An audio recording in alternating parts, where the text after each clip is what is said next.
Not that anyone asked, but I have to use the handheld mic because if I use a lav mic, my beard gets all up in it and makes noises. So, and every audio guy I've ever worked with said, "Oh, we'll just clip it onto your beard." Nah, we're not doing that. Thank you, Nathan.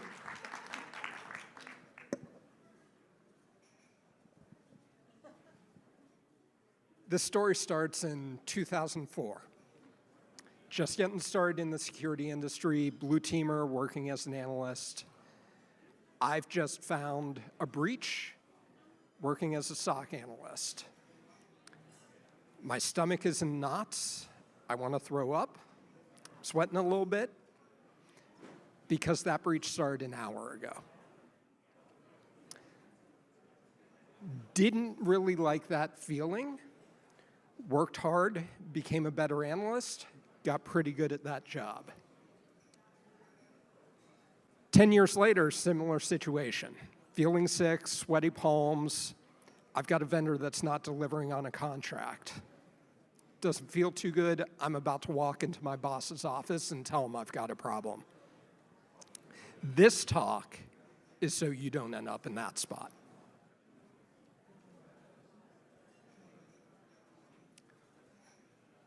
I am not Spartacus. Spartacus is the handsome fellow in that photo. I have spent 20 years in information security. I've pretty much done every job there is in information security at this point. These days, I focus a lot on governance, and governance touches contracts. I review about 60 contracts a year. It just so happens that the nature of the organization I work for, we've got a lot of different lines of business. A lot of IT contracts come through. I'm looking at a lot of them. I love hiking, animals, obviously, and I spend a lot of time volunteering with Scouting America. I'm actually taking 40 youth to summer camp in 3 days. So good luck to me on that. That's slightly more scary than this. So, talk on legalese. We're, of course, going to have some legalese to start. Information provided here is not and is not intended to constitute legal advice. Instead, all information is for general informational purposes only. I am a stakeholder, not an attorney. I am here representing security's voice at the table. If you hear something that sounds like a good idea, you should talk to your company's lawyer about it. I am not speaking as a representative of my employer. These are only my opinions. Anything that sounds smart in this presentation is due to the very smart lawyers and coworkers that I've worked with over the years. Anything stupid you hear in this presentation is all me. And all legal clauses that we're going to see today, we're going to be looking at some legalese. There's going to be examples. Most are pulled from publicly available contracts on the internet. Again, talk to your counsel about what works for your organization. So if we want to get involved with legal, the first thing we need to do is get a seat at the table. And the 3 key steps here are starting a relationship with them, reaching out, and leading with value. If you want to get involved in your organization's contracting, you absolutely need to show up with value. If you show up with nothing, they're going to tell you to take a hike. Number 2, you need to learn the language. We're going to talk about some of the most important language you're going to need to look for as we go through the talk today. And finally, you need to build trust with legal and don't waste crises. If something goes wrong from a contracting perspective in your organization, use it to make your standard terms better. Don't waste that. Use that as leverage to move the peanut forward. So when we're building that relationship, rule number 1 is be humble. I'm guessing most folks here have had the situation where someone comes up to you and tells you, I've found a major security issue in our environment, and we need to fix it right now. Don't worry about change control. Let's do it. and you look at that person a certain way. Legal is looking at you the same way when you first start this relationship. You are not the expert in this situation. You have not gone to law school. You have not taken the LSAT. Be humble when you show up, understand that you're not the expert, and be ready to make suggestions, but also accept no for an answer.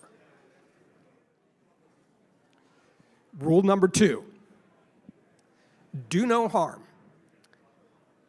Contracting is one of the slowest activities your organization does. Lawyers work on lawyers' timetables. They do not work on your timetable. This stuff takes time. There's negotiation. You're waiting for lawyers on both sides of the party. We need to make sure we don't slow that process down any further. That means very much so not being the Department of No as we work through this. You need to have a good sense of risk, understand where you can accept risk in contracts, and you need to make sure you are allowing the business to get the services it needs. And finally, start at home. Don't walk into legal and say, I want to review every single contract that comes through the organization that touches IT. They're going to say no. Start with your own security services contracts. Find places where you can add value there and make the suggestion, hey, we should have this language on all of our contracts. You are more of a stakeholder on your own department's contracts. You have more leverage to get it in, and if the lawyer thinks it's smart, you're going to be able to add it to your standard terms.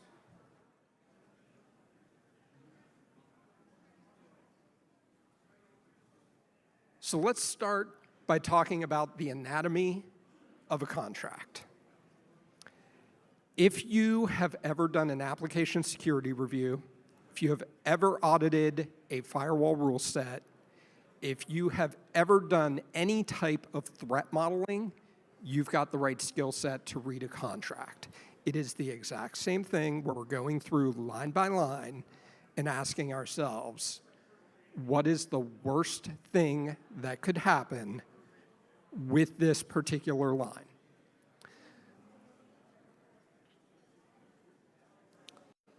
So one of the first things you're going to find in every contract is something called defined terms. They're just definitions.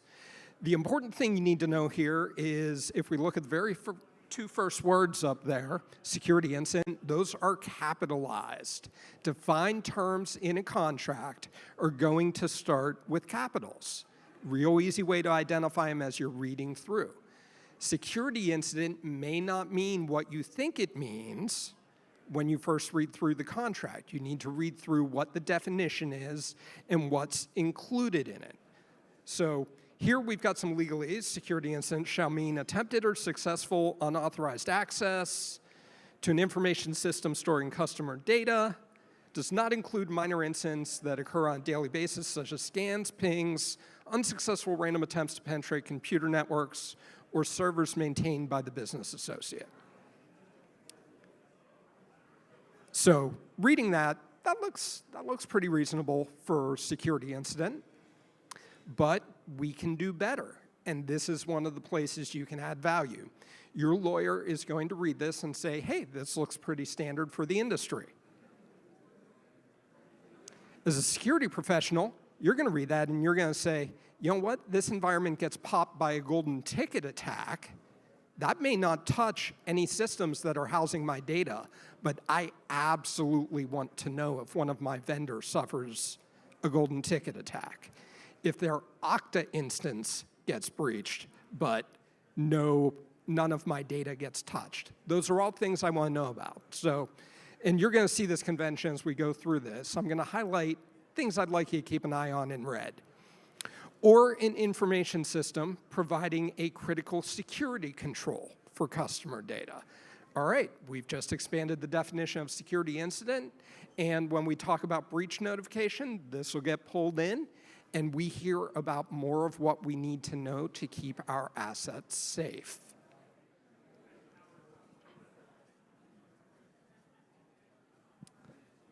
The next thing we're going to be looking at as we walk through a contract are our obligations, your obligations.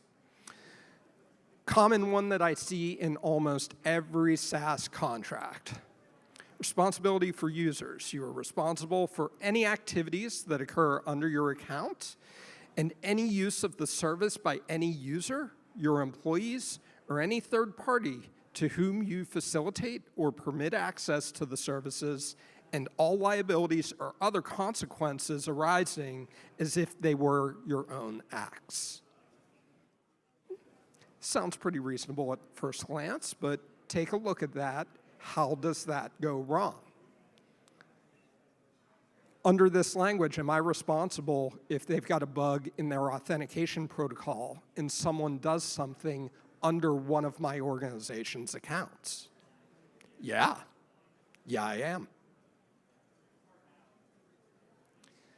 So, except through any failure of authentication functions in the services. Again, we just closed a big hole where we'd be responsible for someone else getting hacked. We don't control their security processes, but we, under the contract, would have been liable for that activity. This is a place where having a security engineer or security professional reading the contract adds value and increases the strength of your agreement.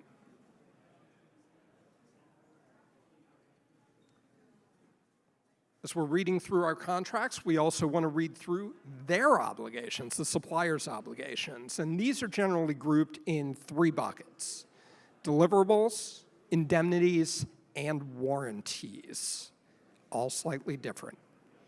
Deliverables are probably the one that we're all most familiar with. What am I paying for? What am I going to get?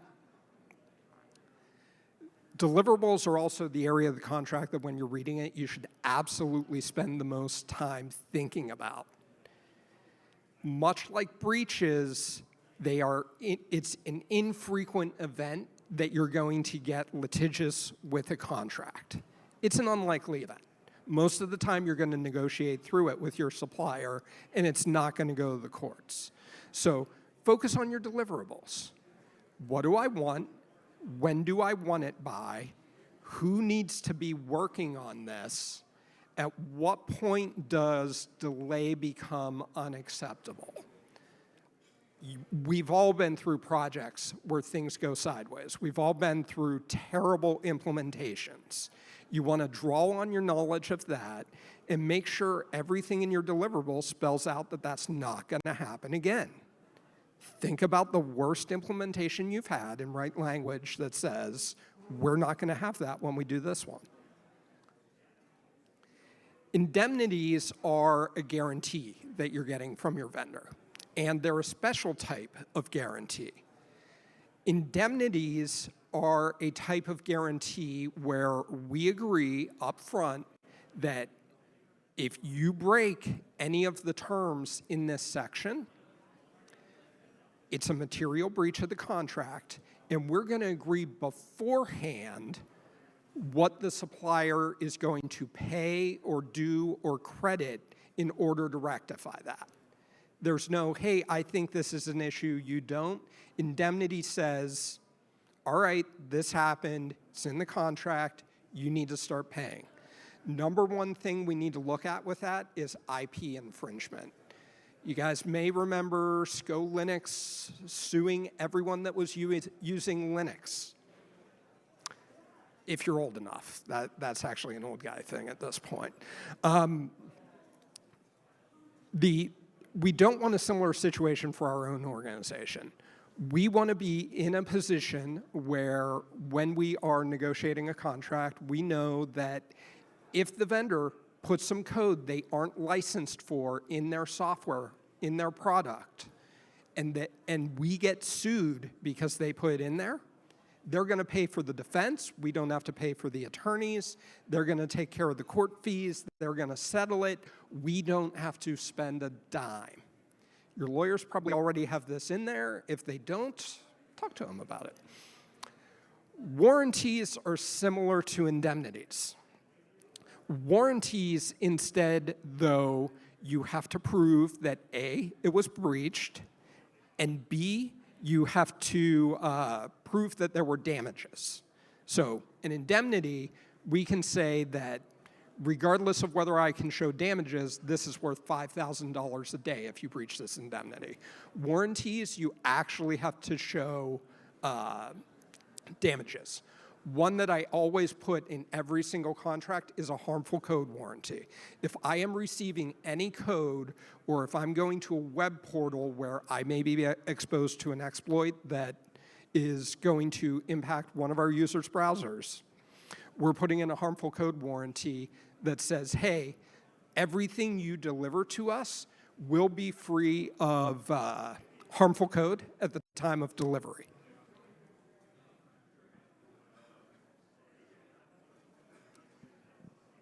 Now, as we move into the next section of contracts, which is probably where you're going to spend the most time negotiating, an important thing to remember is the cost of a contract is not the risk of a contract. Your marketing department may be paying $10,000 for something that deals with customer data and enriches it a bit.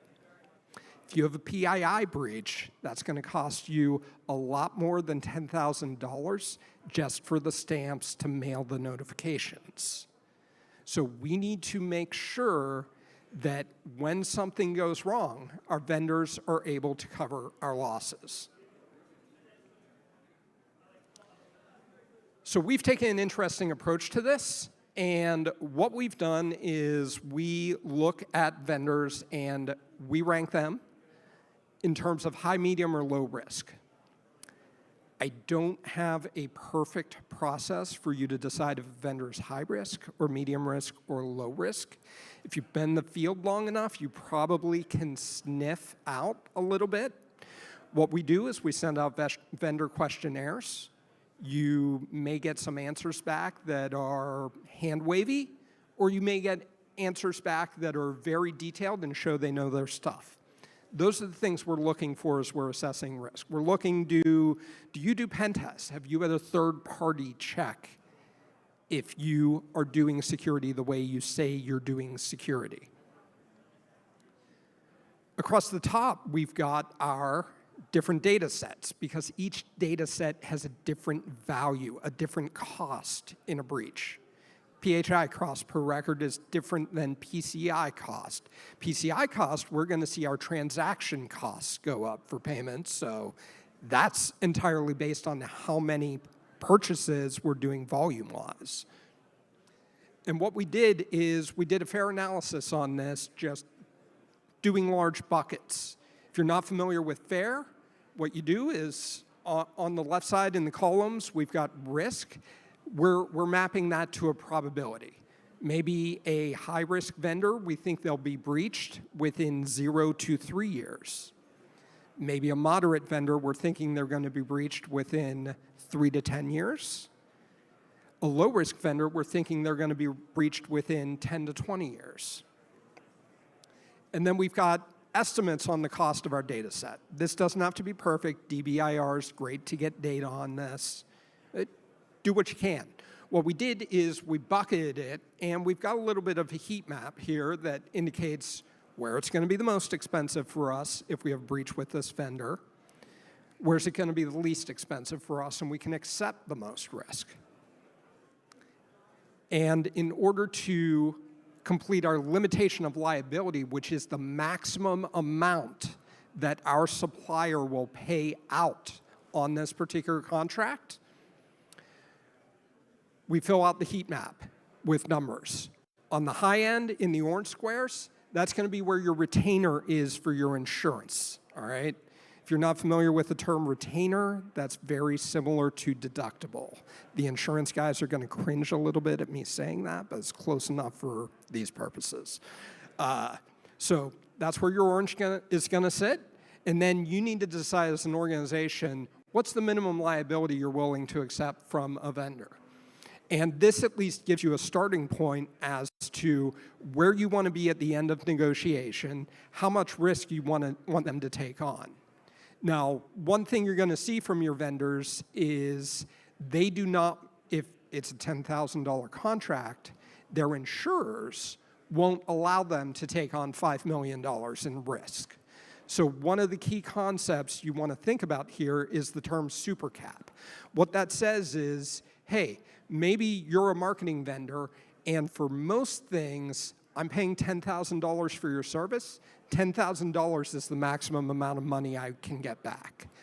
But if we have a PII data breach, we're going to super cap that at $5 million so we can be made whole if you're not meeting your obligations and we suffer. All of this is a negotiation. Ask. You would be surprised what you can get from your vendors.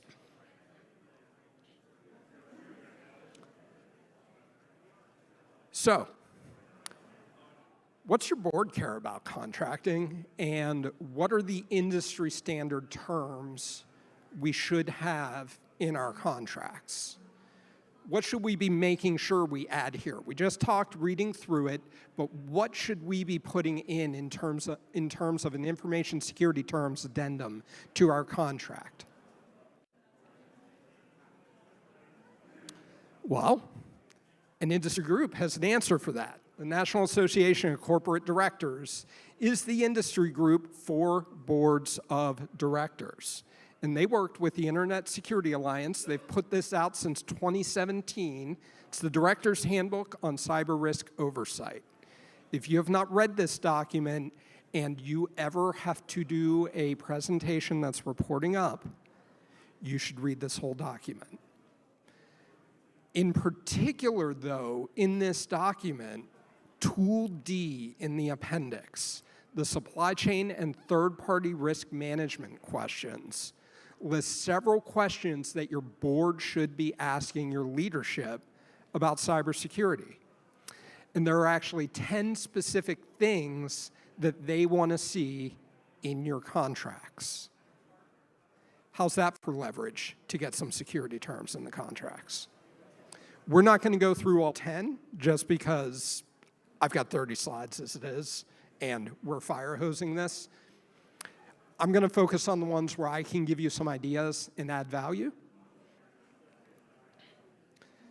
First one we're going to talk about is cybersecurity policies. You want to make sure your vendors have cybersecurity policies.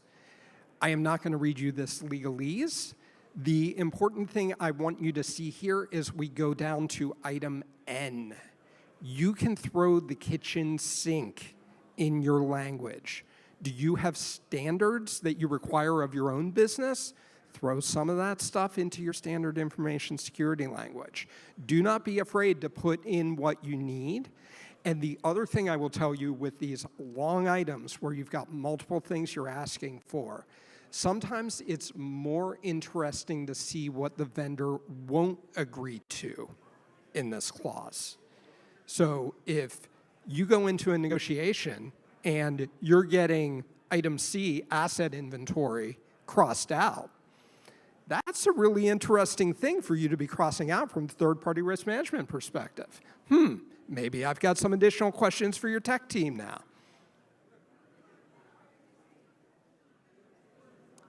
Personnel policies. Supplier will be required to perform a web-based criminal background check. One of the things that we often throw in here is notification obligations.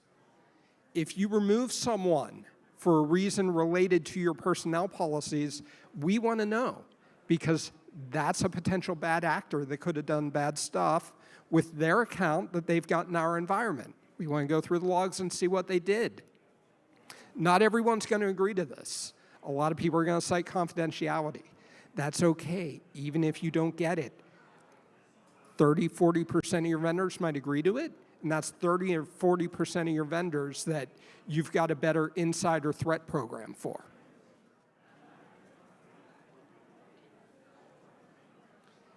Access controls. Throw in what you require from an access control perspective. Make sure they're meeting your standards.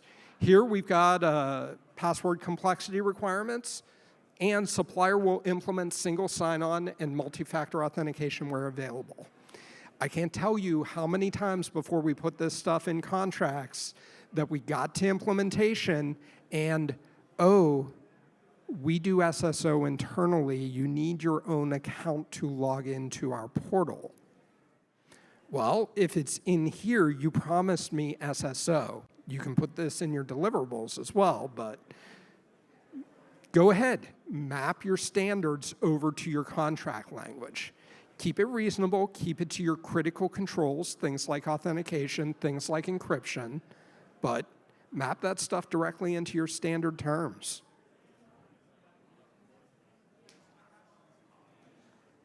Encryption, backup, recovery.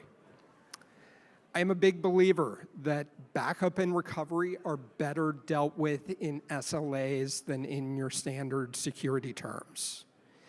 If you have SLAs and your SLAs have penalties, service credits, make sure you have a chronic failure section where if they continuously fail to meet your SLAs, you can either terminate them or they owe you money. Not credits, money. Backups and recovery take care of themselves with availability metrics from that because now the provider has a financial incentive to make sure you get the availability you need for your information. Now, if it's critical information, yes, maybe you additionally need backup and recovery, but the vast majority of your contracts, it's not going to be the end of the world if the vendor has data loss. It's all operational data that's being enriched. Go from there. Secondary access to data. This is where they get you. Marketing comes in with a very cheap contract. But the vendor's gonna sell every single piece of customer data you hand to them. If it's cheap, make sure you understand what happens to your data and what they are allowed to do to it. Ensure you retain ownership of all your data. If you don't know what your data is worth, go ask a vendor what they'll pay you for it and multiply that number by 10 to 20, all right?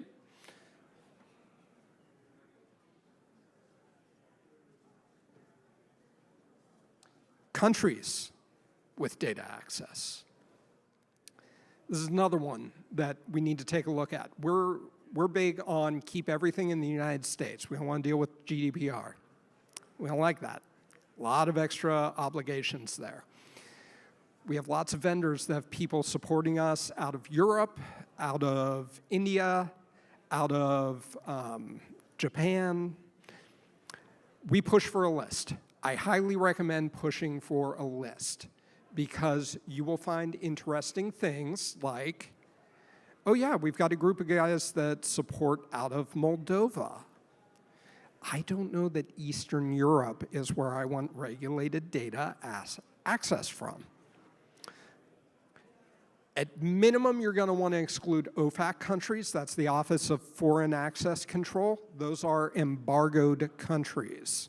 Your Cubas, your Russias, your North Koreas. We do not want them touching our stuff. We can get in legal trouble for that. So that's going to be a no-go. Breach notification. This is another fun one. Make sure you've got a time period in here. Reasonable is not a time period. We also want to know if there is reasonable suspicion of a breach, not just if there is a breach. We do not want our vendors to be able to perpetually delay notifying us until they confirm that there is a breach. Oh, we didn't log anything related to that data, so we don't know for sure whether there was a breach or not, so we don't have to notify. It's happened. Make sure suspicion of a breach is sufficient. Also, you can see in red here, I've got or any system providing critical security controls for confidential information. Again, we don't just want our data, we also want the systems protecting our data include in breach notification. That's our golden ticket, that's our Okta getting popped. We want to make sure that we're getting notification, we can turn things off if we're at risk.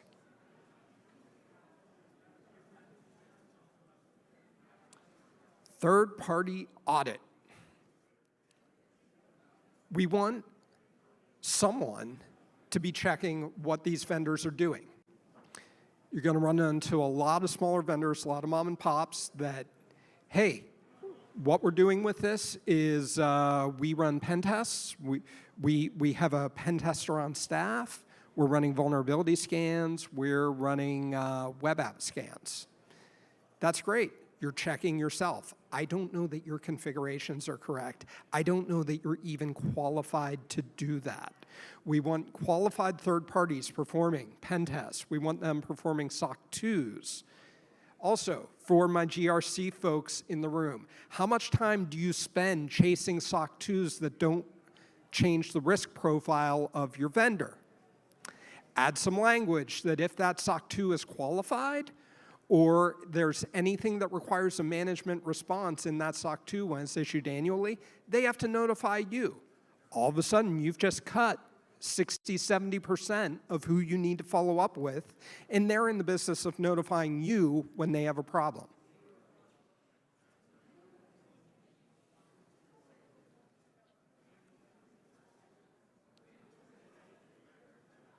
But we've got some more good stuff for you. And these are a couple items that I'd really like everyone to take back to their legal organization, have a discussion, see if you can get added to your stuff. Risk acceptance. I want to talk about this. You're going to run into situations where you want something in the contract as a security stakeholder, and the business wants the contract. Let's just accept it. How do we decide who gets to say this is okay to accept? Well, here's my suggestion for solving that problem. First thing we need to know is this a non-negotiable? I'm not, for things like PHI, PCI, let's do PCI. I'm not going to negotiate on whether you have a ROC or not. I want your compliance noted there because I need that for my compliance with PCI. You don't have that, we're not doing business with you. Those are easy ones. We're putting ourselves at risk. But then you've got the situations where it's not so clear cut, and we want to run the numbers down. So what we're going to take a look at is what do we think is the frequency of this risk, and what do we think the cost is? We're going back to that limitation of liability matrix. What do we actually think our potential exposure here is?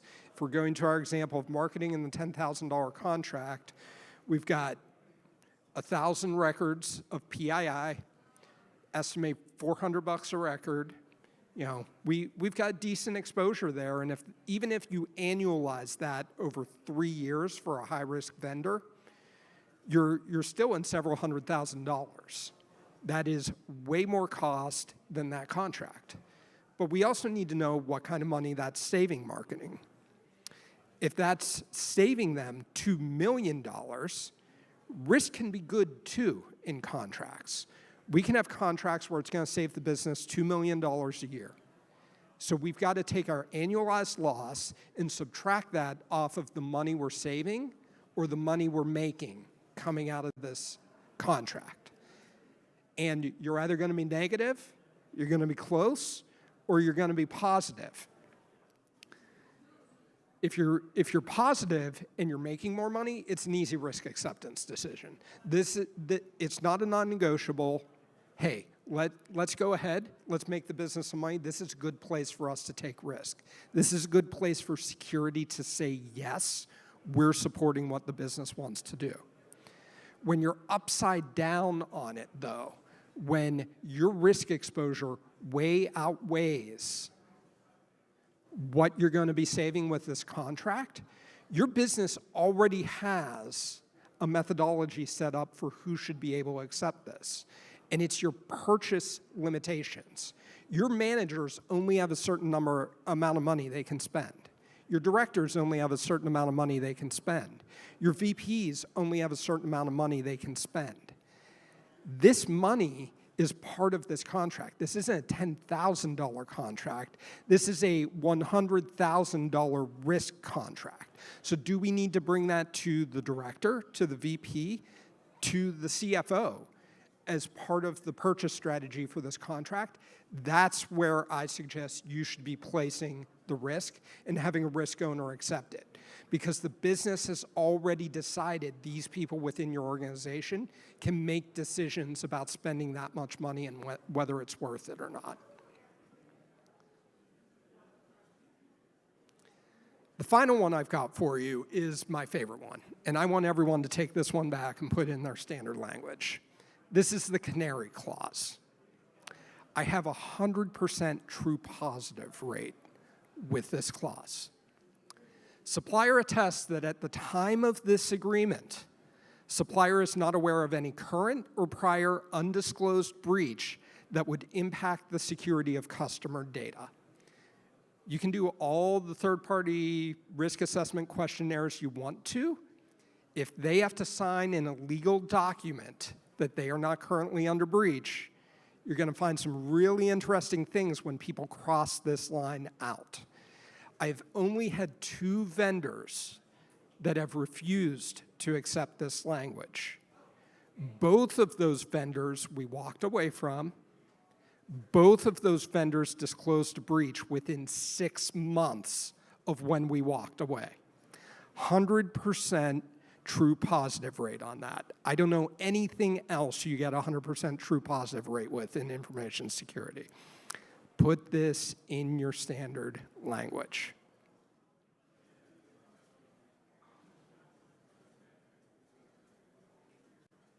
So, hopefully you've learned a few things about contracting. Hopefully you've got a few ideas to take back to your legal team. Hopefully you've got a good idea of how to approach your legal team and get them bought in to adding this stuff to your contracts. And hopefully you're going to be sleeping easier soon. I'm happy to take questions at this point.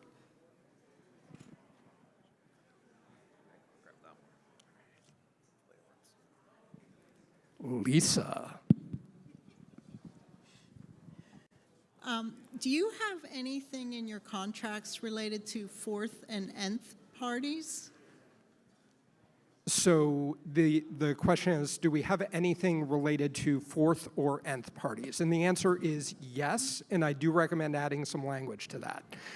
We have language to the effect of any subcontractor you engage as part of delivering this must adhere to the same, no less stringent requirements than what we are placing on you. And that way it basically flows down all the way through however many parties you're subcontracting to.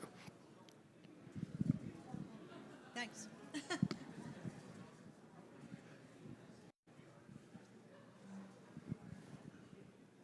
Thanks. Hey, Brandon, question about the harmful code clause that you mentioned. Do you define that in the beginning of your contracts? And if so, how did you define that exactly? So that's a great question for your counsel. I can offer a suggestion, but I would say defer to your counsel on how we should be defining harmful code. We are generally taking a laundry list approach to that, where we are saying viruses, malware, ransomware, browser hijack attacks, and we're listing out a number of different examples of it, and then finishing with or any other piece of code that's designed to negatively impact the functioning of a system. For the vendor, hey Brandon, for the vendor questionnaires, are you typically using an in-house based questionnaire, or are you going with like an industry standard like a SIG or CAKE or something else to do the evaluation? And how often are you doing the evaluations of those? Is it like an ongoing thing, only at renewal time, only at changes of contract? Just curious on your process. Yeah, great question. I hate the SIGs. I'll just be blunt about that. I am not a fan of the SIGs. What we generally do is we've got a mix of very high-level compliance and governance questions, and I've got a few zingers in there, like what is your minimum key length and cipher mode for any encryption? I like that one because I'm testing how long the company takes to get back with that. If it takes you 2 weeks to figure out what your encryption standard is, okay, I know you don't really have a well-defined encryption standard. On the other hand, I've run into vendors where I've popped it to their sales engineer on the call, and they are like, oh yeah, 2048 AES GCM mode. Okay, you guys have a solid engineering practice. I find that one's a good litmus test for me just to see where their engineering program is. So we try to mix up which ones we've got. In terms of frequency, risk-based is the best answer I've got for you. At minimum renewal time, but risk-based, we're looking for more frequently.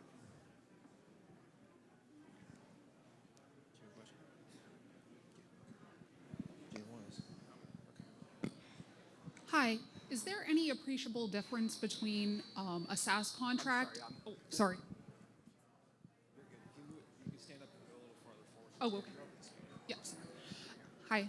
Is there any appreciable difference between a... I still can't hear you over the noise. It's okay. I'll walk up to you. Hi. Hi. Is there any appreciable difference between a SaaS-based contract and a contract for software that's going to be on-prem that you've noticed? So like an AWS or something else, like a product that is completely off-prem versus something you're going to have on your servers. All right, so SaaS versus on-prem. One of the big things that we see is issues with the maturity of SaaS vendors. It's pretty straightforward doing an on-prem contract because we've been doing on-prem since the 80s.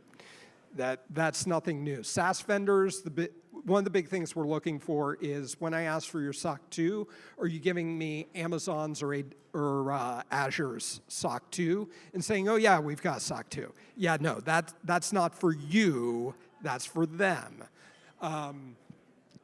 Other things that we see there, normally you're going to have restrictions on pen testing with your SaaS providers. They don't want every single customer having a custom set of things. A lot of that comes down to understanding what best practice is, why can't you agree to this stuff, and can they give you a reasonable response as to why they're pushing back on language. If they've got a good compensating control, that's fine. And the thing we find is the more mature the SaaS vendor, normally they've got some language in their standard agreement that maps to what we're trying to do, and we can lean on that.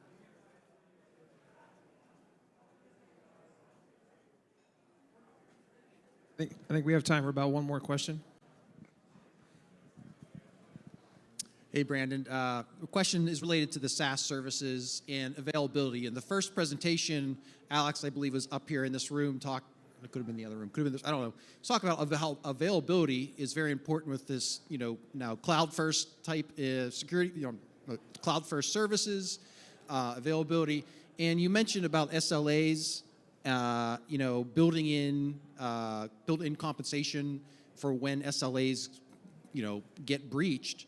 And I feel like normal service providers provide, okay, well, we have like 99.9 SLA availability. Well, that's great, but then they don't provide you options for that compensation back. Do you have any guidelines for how to develop that, and present back to the service provider of SLAs that are breached and how compensation works?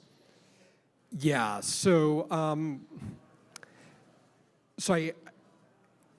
there are a couple ways to answer that. your really big providers, your Amazons, you're probably not going to be able to push back on their SLAs. Yeah, they're big. You are not the 100-pound gorilla, the 900-pound gorilla in that situation. You are the tiny little chihuahua that's barking. So in those cases, I'm less looking at that, and I'm more looking at limitation of liability. If things go completely sideways, can we cover our losses that way? And what do we need to do from an engineering perspective as a compensating control? Because also, you might not be able to fit stuff in the contract, but you may be able to engineer around those risks. So that's also something to look at with the big ones. With the smaller ones, because everything is a SaaS service today, you're working with a lot of smaller vendors.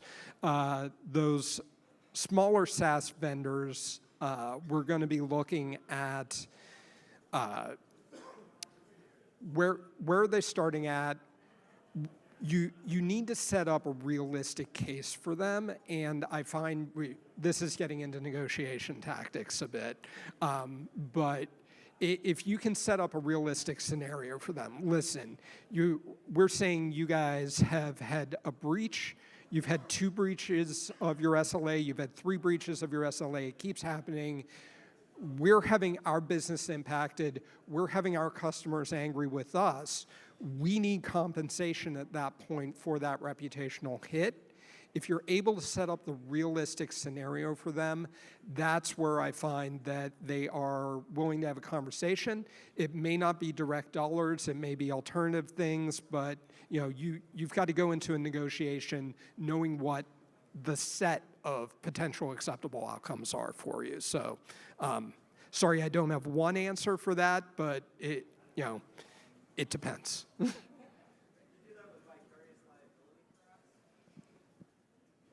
So Adam said, can we do that with vicarious liability? And my answer is I would have to defer to a lawyer to answer that question.